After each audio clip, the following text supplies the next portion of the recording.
La discussione sul bilancio è iniziata in Consiglio regionale del Veneto. Ad aprire i lavori il presidente Luca Zaia, che ha esordito sottolineando come sia stata coniugata l'efficienza amministrativa con un bilancio ancora tax free.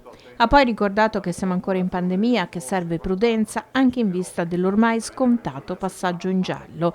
Dall'opposizione si leva l'invito ad un programma ambizioso di investimenti. Sentiamo il consigliere regionale del Partito Democratico Giacomo Possamai.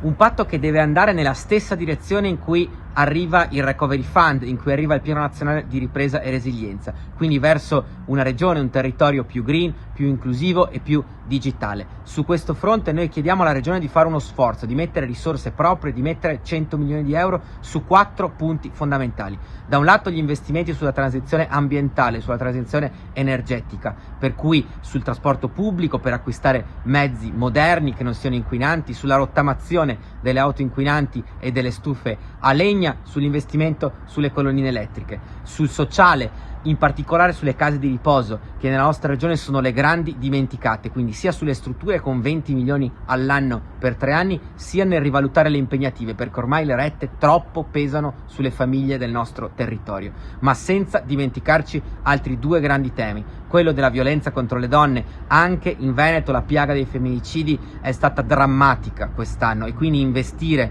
sui centri antiviolenza, ma anche sul contributo di libertà, per dare la possibilità alle donne di emanciparsi e di liberarsi da chi le opprime. E infine un investimento forte per la ripresa, quindi il taglio dell'IRAP per le aziende che assumono giovani under 35 e il taglio dell'IRAP per le start-up che vengono aperte.